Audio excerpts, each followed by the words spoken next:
Ouais, quelle claque ce vendredi. Regardez-moi ce CAC 40. Cacou. Aïe, aïe, aïe. Cacou. Regardez-moi ça. Ils nous ont laissé 3 petits points, pour pas dire qu'on est en dessous des 7000. Ils sont gentils. Regarde-moi ça. Moins 1,42.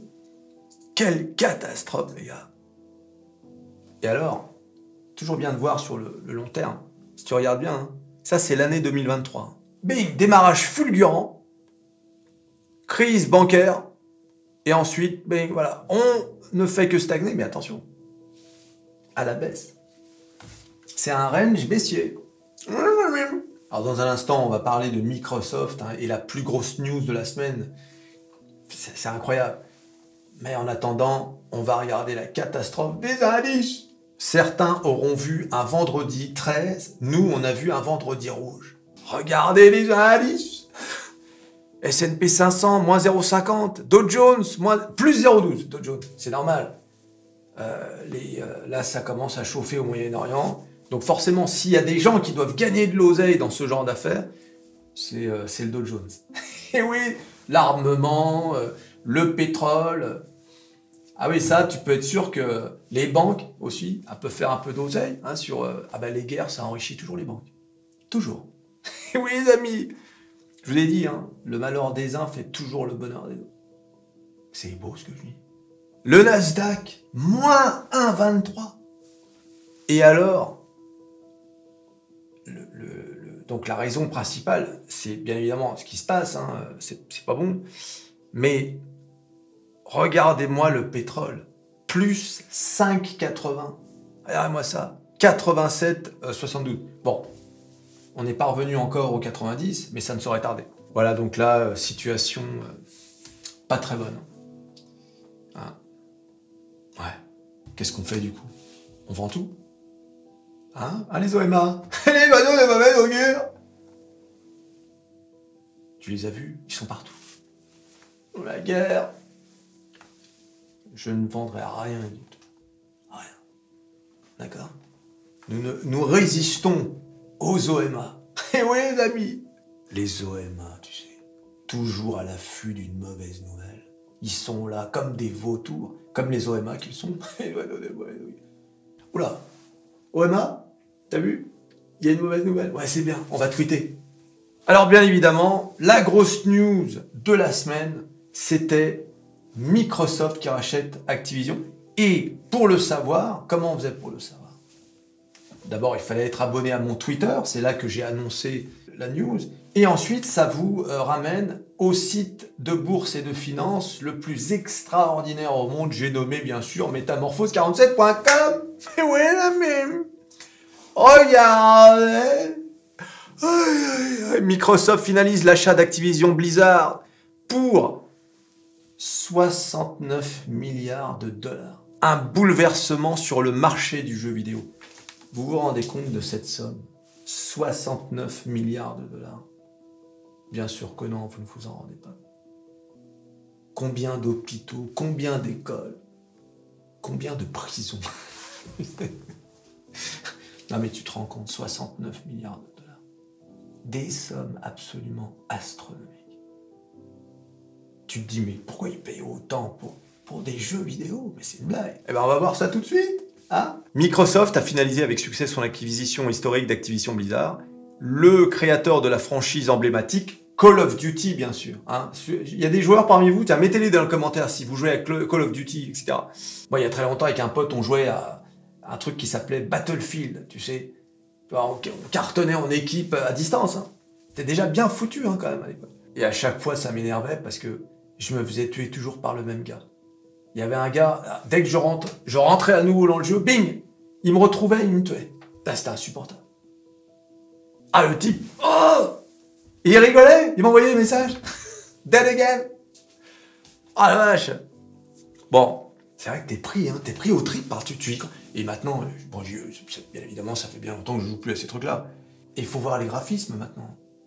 Avec la technologie d'aujourd'hui, t'es encore plus immergé dans le truc, quoi. C'est impressionnant quand même. Donc la finalisation de l'accord fait suite à l'approbation réglementaire et répond aux préoccupations liées aux questions antitrust, hein, donc de concurrence. L'acquisition de 69 milliards de dollars est la plus grande fusion jamais vue dans l'industrie du jeu vidéo. C'est énorme ce qui vient de se passer. Alors, petite parenthèse, pour acheter des actions, il vous faut un courtier. Et quoi de mieux que l'un de mes courtiers, DeGiro, regardez. Obtenez un bon de 100 € pour les frais de transaction. Et pour s'inscrire à DeGiro, vous n'êtes pas obligé de mettre de l'argent tout de suite. Vous pouvez faire votre inscription sans mettre d'argent. Et vous cliquez sur le lien dans la description de cette vidéo. Et comme ça, vous avez un courtier prêt à démarrer, prêt à investir à la bourse. Et oui les amis, comme je vous dis toujours, regardez Métamorphose 47, c'est bien. Mais sentir le marché en ayant des billes dedans, même des petites billes, c'est mieux. Hein, d'accord ? Lien dans la description, les amis. Ils ont réussi à passer outre, à avoir cet accord, parce qu'ils ont fait des promesses. Ils ont promis à aller aux constructeurs de consoles comme Sony, etc., 10 ans. 10 ans pendant lesquels ils pourront, où Microsoft n'aura pas l'exclusivité pour sa Xbox. Quoi. Voilà, donc une victoire pour la compétition du cloud gaming.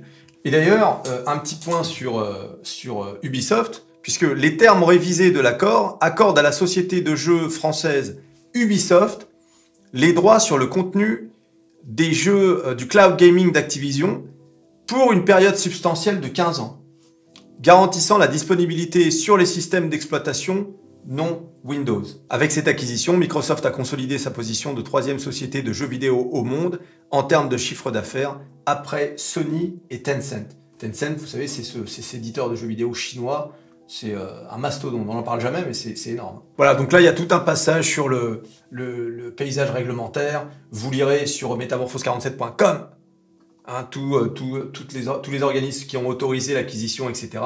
Mais parce que c'est pas... Quand tu fais une telle acquisition, il faut que tout le monde soit d'accord. Sinon bah, tu peux plus avoir accès à ces marchés. Alors bien évidemment, tout ça, c'est aussi en grande partie, comme je vous disais, Call of Duty. Hein, c'est vraiment ce qui a motivé Microsoft. Le succès de la franchise Call of Duty d'Activision Blizzard a joué un rôle central pour faire de cette acquisition une priorité pour Microsoft. La série génère régulièrement des milliards de revenus annuels. Voilà donc pourquoi Microsoft a déboursé 69 milliards de dollars. La poule aux œufs d'or, Call of Duty. Le dernier opus Call of Duty Modern Warfare 2 a généré plus d'1 milliard de dollars de ventes au cours de ses 10 premiers jours de commercialisation. C'est quand même énorme. Hein. Le nombre de joueurs, de toute façon, vous savez très bien, si vous connaissez des ados, etc., même des adultes, le nombre de gens qui sont arrivés là-dessus des heures et des heures, en plus, tu peux acheter des trucs en plus, c'est extraordinaire, quoi. Voilà. Mais je vous dis, ce sont des jeux qui sont tellement immersifs, c'est comme Flight Simulator, c'est pareil, moi j'adorais ce jeu. J'adorais. J'avais même le joystick, la commande de machin, tu vois. Et après, justement, c'est pour ça que ça m'intéresse ce genre de news. Je veux dire, au-delà de l'aspect boursier. Imaginez un monde virtuel dans lequel vous auriez du Call of Duty, mais également du Microsoft Flight Simulator. Tout ça dans le même truc, dans le même jeu. C'est-à-dire que vraiment, le mec avec son arme, là, il pourrait monter dans un avion, t'aurais un pilote, et là, tu te retrouves dans Flight Simulator. Mais c'est toujours le même jeu, quoi. Avec la même précision. Ok ? Et donc, créer un monde virtuel à partir de ça. Avec la même qualité graphique, etc. Où tu peux parcourir toute la Terre. T'imagines un peu ? C'est une sorte de métaverse, quoi. Mais ce serait Microsoft qui en serait le créateur. Ce serait un carton extraordinaire. Là, d'ailleurs, ce serait vraiment dangereux pour la jeunesse, mais il serait planté dessus toute la journée. Avec les casques, les machins, les mecs, ils voient plus le soleil. Mais j'espère que c'est le projet de Microsoft. C'est de rapprocher tous ces jeux et d'en faire qu'un seul, dans lequel vous évolueriez au quotidien avec un avatar, etc. Je pense que c'est l'avenir du jeu vidéo.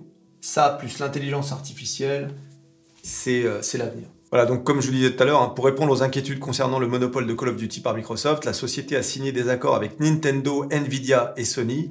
garantissant la disponibilité du jeu sur leurs consoles de jeux respectives pendant au moins une décennie.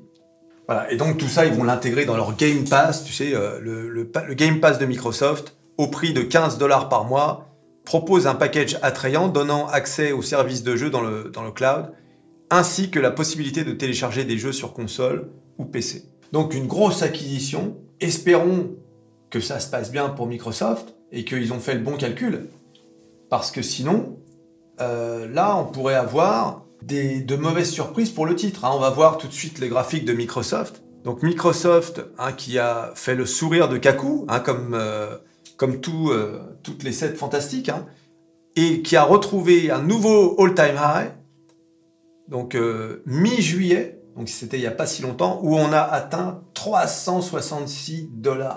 C'est énorme. 366 $. Quand tu penses qu'avant la guerre en Ukraine, on était à 347 au maximum, 349 précisément d'ailleurs.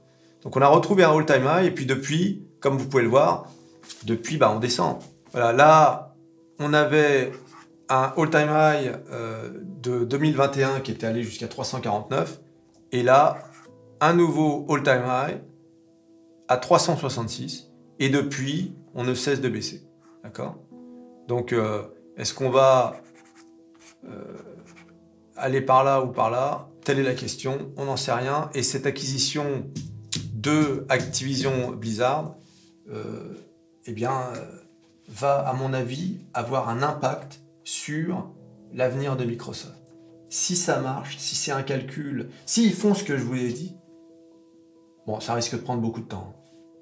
Mais alors là, on peut avoir du Microsoft à 500, 600 $. On peut avoir du Microsoft qui atteint les sommets. Parce que, et quand je dis 500, 600 $, si ce que je vous ai dit tout à l'heure là sur le Metaverse, si ça devenait une réalité, c'est pas 500 $.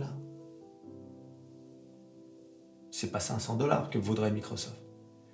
Ça voudrait dire qu'ils auraient créé un monde virtuel dans lequel il y aurait tous les jeux, en fait. Tout le monde viendrait se greffer à ce monde virtuel de Microsoft. D'accord ? C'est-à-dire qu'un mec qui fait un nouveau jeu vidéo, il le ferait dans le monde virtuel de Microsoft. Tu sais ? Et là, c'est une société à 10 trillions. Là, on a un titre qui serait à 2000 $. Là, je rigole pas. Alors pourquoi tu rigoles? C'est ça, j'ai pas compris. C'est incroyable. Et oui, les amis de l'Oseille.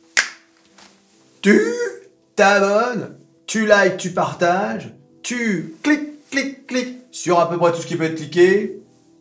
Microsoft, Call of Duty, et on se revoit à la prochaine vidéo. Allez, salut.